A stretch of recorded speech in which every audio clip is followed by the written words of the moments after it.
Dear students, Assalamu alaikum to all of you. The today's topic is problem is based on exercise 4.2 question number 5. That is, the altitude of a right triangle is 7 centimeter less than its base. If the hypotenuse is 13 centimeter, find the other two sides. इन्हें हमारे पास question है कि altitude of a right triangle, एक right angle triangle में जो इसकी altitude होती है, यानी हम हाइट भी कह सकते हैं, उसको परपेंडिकुलर भी कहते हैं या ऑल्टीट्यूड भी कहते हैं, वो 7 centimetre less than it is base, वो बेस से 7 सेंटीमीटर कम है. If the hypotenuse is 13 centimetre, अगर उसमें हाइपोटेन्यूज 13 सेंटीमीटर है, find the other two sides, हमें बाकी दो साइड्स बताने हैं. तो इसके लिए हमें क्या करना है, हमारे पास एक राइट एंगल ट्रायंगल है. राइट एंगल ट्रायंगल में एक एंगल जो होता है that is 90 degree. Suppose it's right angle triangle A B C, this is right angle triangle. तो इस राइट एंगल के जो अपोजिट साइड हो that is called the hypotenuse. और ये जो यहाँ पर सपोज दिस इज बेस और दिस इज ऑल्टीट्यूड. चूंकि according to this question altitude of a right triangle is 7 centimetre less than it is base, इसका जो ऑल्टीट्यूड है वो 7 सेंटीमीटर कम है उससे बेस के. लेकिन हमें मालूम नहीं है यहाँ पर कि बेस कितना सेंटीमीटर है. लेकिन यहाँ पर ये कहता है कि ऑल्टीट्यूड जो है it is less than it is 7 centimetre less than it is base. और इसके जो हाइपोटेन्यूज है, हाइपोटेन्यूज इज 13 सेंटीमीटर, यानी this is given that this is 13 centimetre. तो जो हम सपोज करते हैं यहाँ पे हमें दिया गया है, we are given that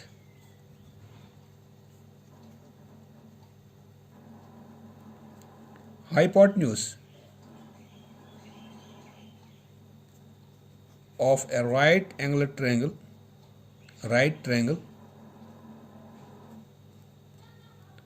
it is equal to 13 centimeter. This has been given here. That hypotenuse, suppose this is the hypotenuse, right angle का opposite side is this is hypotenuse. ये हमें दिया गया ये 13 सेंटीमीटर है. तो हम सपोज करते हैं यहाँ पे let the base of this right triangle it is equal to x centimetre. Suppose हम कहते हैं कि ये x सेंटीमीटर है. Let the base of a right triangle is equal to x centimetre. ये हमने सपोज किया है कि इसकी बेस जो है वो x सेंटीमीटर है. और according to this question the altitude of a right triangle is 7 centimetre less than it is base. इसका जो ऑल्टीट्यूड है वो 7 सेंटीमीटर बेस से कम है. अगर बेस x सेंटीमीटर है तो यहाँ पे ऑल्टीट्यूड इसका बनेगा x minus 7 centimetre. Therefore then altitude of a right triangle is equal to x minus 7 centimetre. तो यहाँ पे हमें एक ही साइड दिया गया है दैट इज हाइपोटेन्यूज, लेकिन दूसरी हमारे ऑल्टीट्यूड जो है वो बेस से 7 सेंटीमीटर कम है. तो हमने सपोज किया कि इसकी जो बेस है ये हमने यहाँ सपोज किया ये x सेंटीमीटर है. Then this altitude becomes x minus 7 centimetre. by Pythagoras theorem,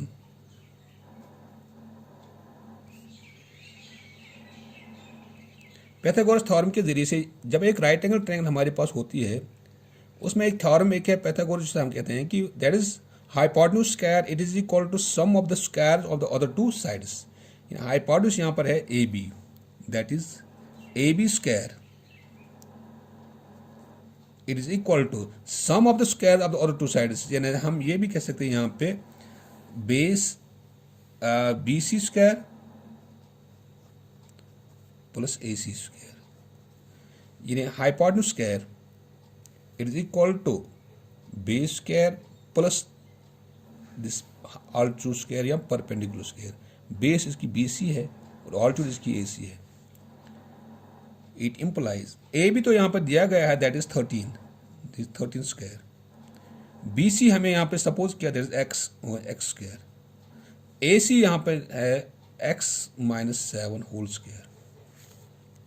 तो इट इम्प्लाइज 13 को 2 बार मल्टीपल करना है, 13 into 13 that is equal to 169 is equal to this is X square plus, इसको हम एक आइडेंटिटी इस्तेमाल करते हैं that is a minus B whole square that is equal to a square plus b square minus 2ab, a square that is X square plus b square that is 7 square minus 2 into a that is x into b that is 7। तो यहाँ पे लिखते हैं हम use an identity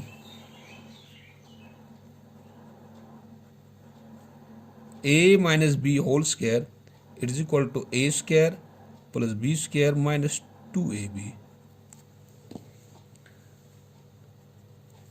then 169 ऐसे आता है यहाँ पे एक्स स्क्वायर और एक्स स्क्वायर डिग्री के हिसाब से इनको ऐड करते हैं that is 2x square plus 7 square, 7 का square that is equal to 7, 7 are 49 minus 2 into X into 7 that is 2 7 are 14x।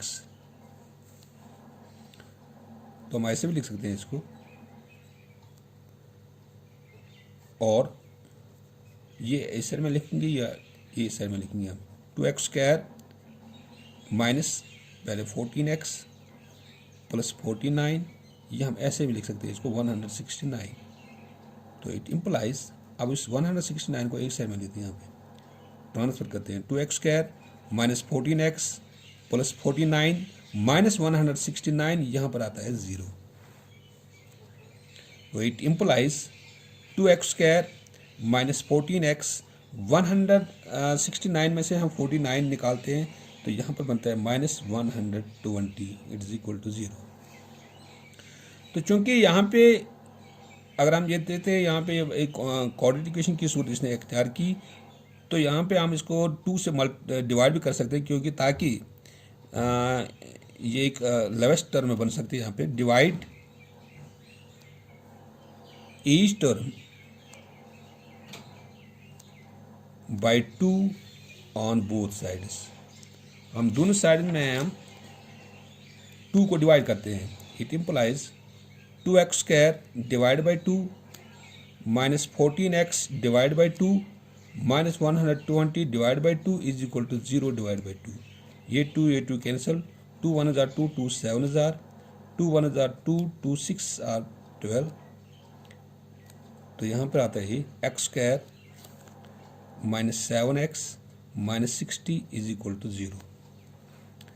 This equation represents a quadratic equation. This represents a quadratic equation. अब ये equation बन गई है हमारे पास, ये quadratic equation है। अभी तो हमें वर्ड प्रॉब्लम की सूरत में थे ये क्वेश्चन, तो अब इसको हमने हल किया तो इसने एक क्वाड्रेटिक इक्वेशन की सूरत इख्तियार की। अब इस क्वाड्रेटिक इक्वेशन को हम क्या करेंगे, यहाँ पे हमें एक्चुअली एक्स का वैल्यू निकालना है। तो इसके लिए हम एक मेथड इस्तेमाल करें that is called the factorisation method. In order to simplify this middle term, use factorisation method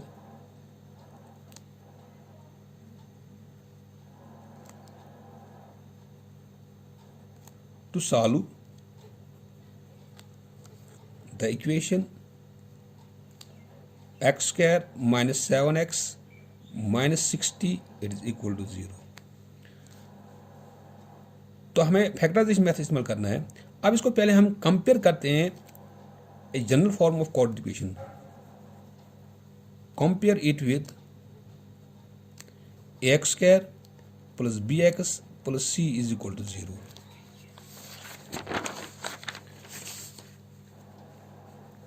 Here a जो है that is a is equal to 1 coefficient of x square, b is equal to minus 7 that is coefficient of x, and c is equal to minus 60, c is equal to minus 60। तो हम factorisation method के जरिए से हम पहले क्या करते हैं, हम प्रोडक्ट करते हैं a एंड c को, product a into C that is 1 into minus 60 that is equal to minus 60। तो जब हमें प्रोडक्ट आया, मतलब प्रोडक्ट हमने किया a और c को that is equal to minus 60, अब हमें दो नंबर ढूंढने हैं, उनका जो सम आना चाहिए that must be equal to B. B यहाँ पर है -7। तो कैसे हम करते हैं, हम दोबारा लिखेंगे ये इक्वेशन जो हमारे पास है, X square -7 x -60, X square -7 x -60 is equal to 0। तो इसकी मिडिल टर्म हम स्प्लिट करते हैं। कैसे करते हैं, यहाँ पे चूंकि दो नंबर्स का जो मल्टीपल है, ए और सी का मल्टीपल है दैट इज 60। अब हमें दो नंबर ढूंढने ऐसे कि जिनका मल्टीपल आना चाहिए बराबर 60, लेकिन जब हम इनको ऐड या सब्ट्रैक्ट करते हैं तो वो -7 के बराबर आना चाहिए।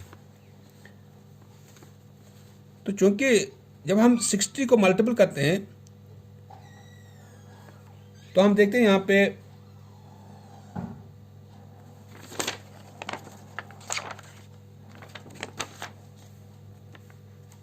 60 का मल्टीपल जो आ जाता है, यहाँ पे आप देखते हैं, पहले हम देखेंगे ऐसे, प्रोडक्ट हमारे पास है 1 into -60 that is equal to -60, क्योंकि A and C that is equal to -60। अब हमें दो नंबर कौन से देखने हैं कि जो मल्टीपल आएगा, जिन दो नंबरों का मल्टीपल आना चाहिए बराबर 60, लेकिन जब उन दो नंबरों को हम एड या सब्ट्रैक्ट करेंगे तो वो -7 के बराबर आना चाहिए। तो इसके लिए हम क्या करेंगे, तो हम ऐसे लिखते हैं, suppose -12 + 5 that is equal to -7। लेकिन जब इस -5 को मल्टीपल करते हैं 5 से, दैट बिकम्स इक्वल टू -60। अब ये -60 वापस आ गया, तो हम ब्रेक करते हैं यहाँ पे, it implies x square minus, अब इसको हम ब्रेक करेंगे, -12x + 5x -60 is equal to 0। अब ये चार टर्म बन गए। पहले दो टर्म में हम x बाहर निकालेंगे, अंदर आता है x -12 प्लस यहाँ पर 5 बाहर निकालते हैं, x - 5 12 are 60 is equal to 0। वो it implies x -12 into x plus 5 is equal to 0, क्योंकि x -12 हम बाहर निकालते हैं, x -12 अंदर रहता है x + 5। अब ये जो बन गया हमें, ये these are the factors of this quadratic equation. अब चूंकि दोनों 0 के बराबर है तो हम लिखते हैं यहाँ पर ऐसे, either x -12 it is equal to 0, it implies x is equal to 12। एक आ गया ये, और दूसरा x + 5 it is equal to 0, it implies x is equal to -5। तो जो दूसरा आती है -5, क्योंकि जब हम देखते हैं कि यहाँ पे x -5 है और x 12 है, दो आ गए इसमें, तब अगर हम देखते हैं यहाँ पे कोई लेंथ, किसी लेंथ की ट्रायंगल की जो लेंथ हम लेते हैं वो तो हम माइनस साइन से इंडिकेट नहीं करते हैं, इसलिए हम इस x इज इक्वल टू -5 जो है इसको हम रिजेक्ट करते हैं। Here x is equal to -5 can be rejected because length of any triangle cannot be negative,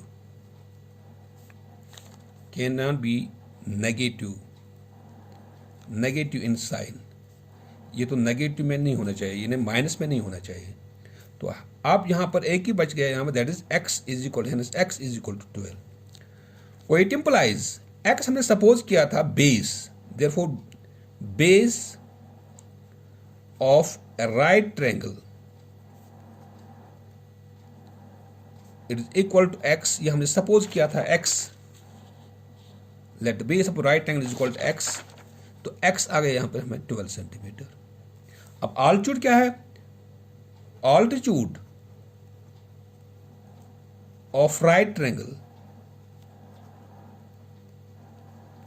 ये तो है यहाँ पे that is 7 centimetre less than it is b, that is x -7। तो x -7 यहाँ पर बनता है that is 12 - 7, 12 - 7 is equal to 5 centimetre. तो अब इसकी ऑल्टीट्यूड जो है दैट इज 5 सेंटीमीटर और इसकी बेस जो है दैट इज 12 सेंटीमीटर। तो हाइपोटेन्यूज हमें ऑलरेडी दिया गया है, hypotenuse of a right triangle is equal to 13 centimetre. This is already given here. तो दो साइड जो हमें निकालने थे, वो बेस क्या है, इसकी ऑल्टीट्यूड क्या है, बेस तो आ गया इसका 12 सेंटीमीटर और इसकी ऑल्टीट्यूड जो है दैट इज 5 सेंटीमीटर और इसका हाइपोटेन्यूज जो है दैट इज 13 सेंटीमीटर, ये तो हमें ऑलरेडी दिया गया है. This was how can we find the other two sides of a right triangle. चूँकि ये साइड हमें दिया गया था, अब ये दो साइड्स हमें निकाले यहाँ पे, तो बेस इसकी है 12 सेंटीमीटर, तो इसका आल्टीट्यूड जो आ गया that is 5 centimetre. This was question number 5. अब हमारे पास है दूसरा एक question, that is question number 6. Question number 6 हमारे पास है, a cottage industry produces certain number of pottery articles in a day. It was observed in a particular day that the cost of production of each article in rupees was 3 more than twice the number of articles produced on that day. If the total cost of production on that day was rupees 90, find the number of articles produced and the cost of each article. एक industry है हमारे पास है, cottage industry. वहाँ पे कुछ articles, pottery articles produce होते हैं दिन में, यानी कुछ बर्तन बनाए जाते हैं किसी कारखाने में दिन में. इट वॉज ऑब्जर्व, वहाँ पर ये देखा गया है कि उन्होंने पर्टिकुलर डे यानी एक दिन में, that the cost of production of each article, यानी एक आर्टिकल का जो कीमत वहाँ पर है was 3 more than twice the number of article produced on that day. यानी जितने वहाँ पे आर्टिकल्स हमें देखना है कि उस इंडस्ट्री में ये जो पोट्री आर्टिकल्स है कितने तैयार होते हैं, लेकिन एक आर्टिकल का जो कीमत है वो है 3 more than twice the number of articles produced on that day. यानी अगर हम नंबर ऑफ आर्टिकल्स को दुगना करेंगे, जितने दिन में तैयार होंगे पोट्री आर्टिकल्स, अगर उनको हम दुगना करेंगे और प्लस करेंगे 3, तो this becomes the cost of the one article of the poultry articles. If the total cost of the production on that day was rupees 90, यानी उस दिन में, एक दिन में जो प्रोडक्शन होती है और फिर उनको बेचा जाता है, उनका जो टोटल कॉस्ट जो मिलता है दिन का वो 90 रुपीज़ आता है. Find the number of articles produced and the cost of each article. हमें बताना है कि दिन में कितने आर्टिकल्स तैयार होते हैं और हर एक आर्टिकल का कीमत कितना है. तो हमें यहाँ पर मालूम नहीं है कि एक दिन में कितने आर्टिकल्स तैयार होते हैं. तो हम सपोज करते हैं, late the number of articles, number of poultry articles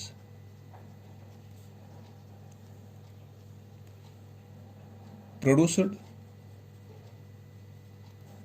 in a day is equal to x.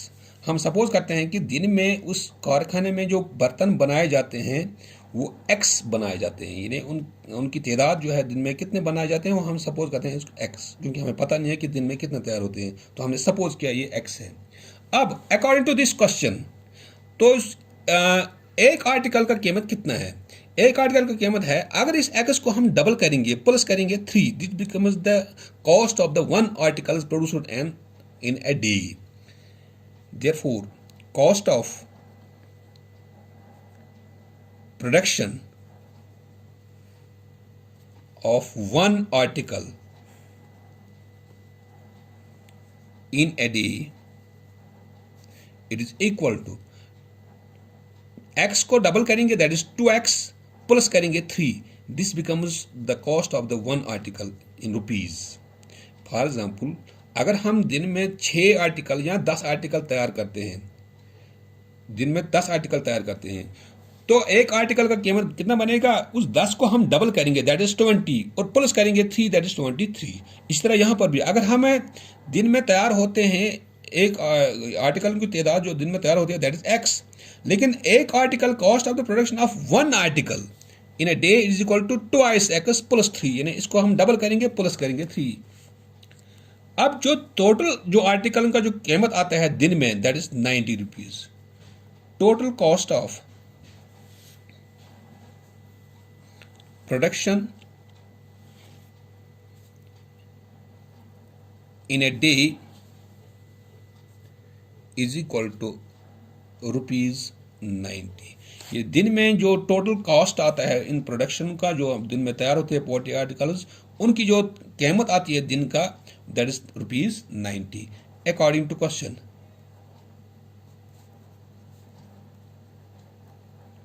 चूंकि एक दिन में जो प्रोडक्शन होती है आर्टिकलों की दैट इज x, और उस उन एक आर्टिकल का जो कीमत है दैट इज 2x प्लस 3, जब इन दोनों को मल्टीपल करते हैं तो that becomes equal to 90।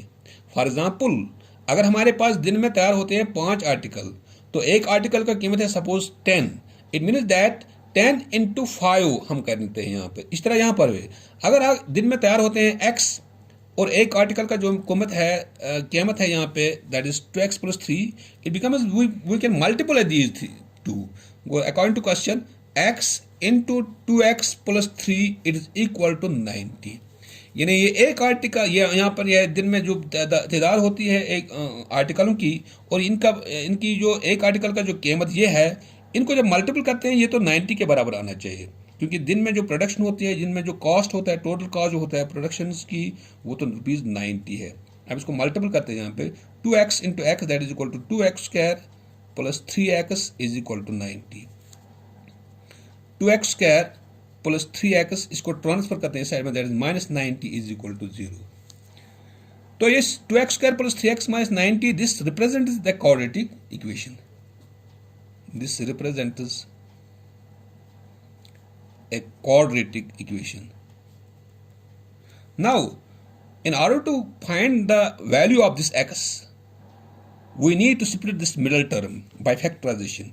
Use factorization method.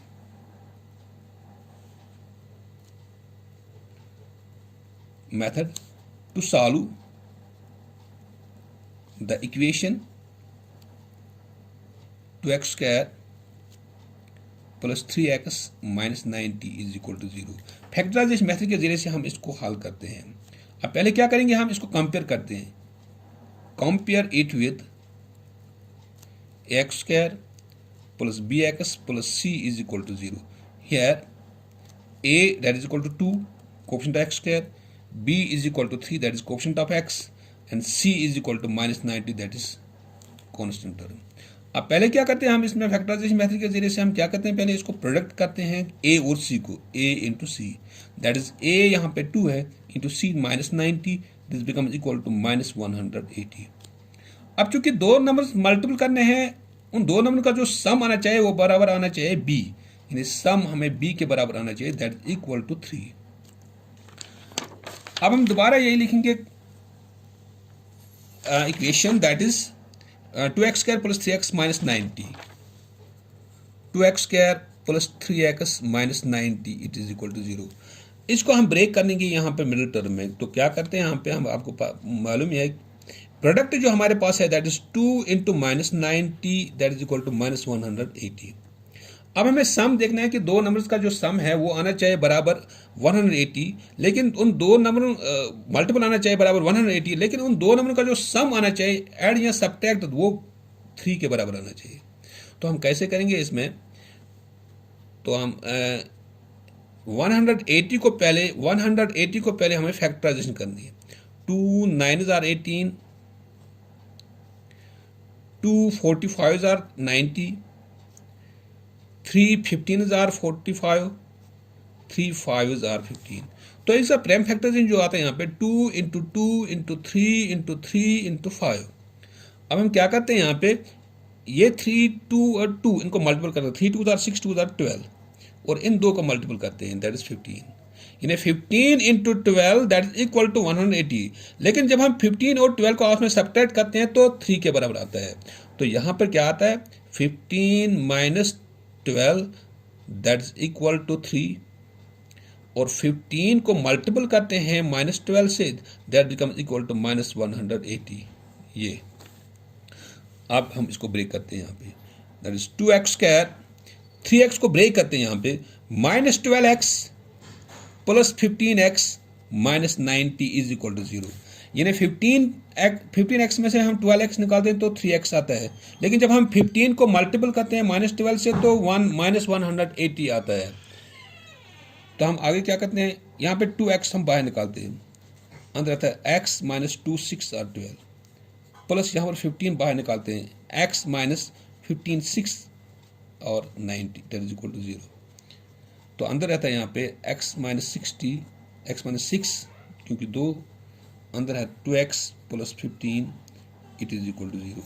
So this becomes the factor. These are the factors of this coordinate equations. Now either, चूंकि दोनों 0 के बराबर है, either x minus 6 is equal to 0, it implies x is equal to plus 6. और दूसरा जो हमारे पास है 2x plus 15 it is equal to 0, it implies 2x is equal to minus 15, x is equal to minus 15 divided by 2. ये दूसरा आता है हमें x का वैल्यू। क्योंकि आज जब हम देखते हैं कि यहाँ पे आर्टिकल जो है वो नेगेटिव साइन में नहीं आना चाहिए, क्योंकि नेगेटिव साइन में कोई बर्तन नहीं बन सकता है, माइनस साइन में वो तो पॉजिटिव होना चाहिए। तो therefore the number of articles cannot be in negative sign,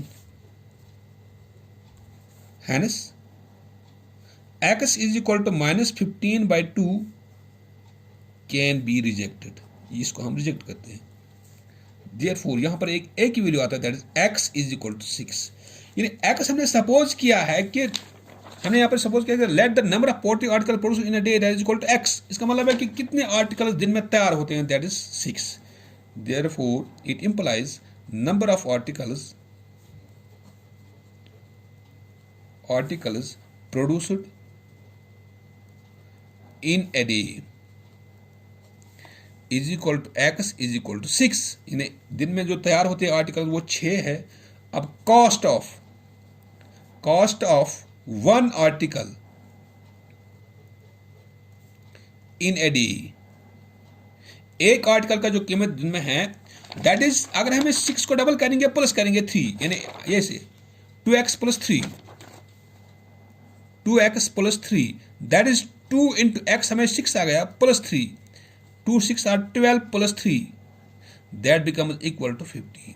यानी इसका मतलब है कि एक आर्टिकल का जो कीमत है वो 15 है, लेकिन दिन में जो नंबर ऑफ आर्टिकल जो प्रोड्यूस होते हैं वो तो 6 है। दिन में तैयार होते हैं 6 आर्टिकल्स और एक आर्टिकल का कीमत है 15।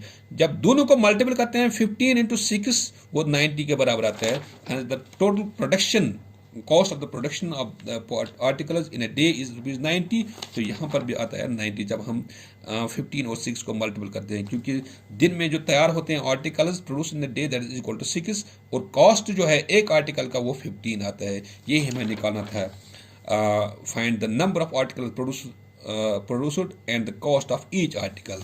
कितने दिन में तैयार होते हैं आर्टिकल, वो 6 हैं और एक आर्टिकल का जो कीमत है that is 15। This was to be proved here, hence solved. Thank you.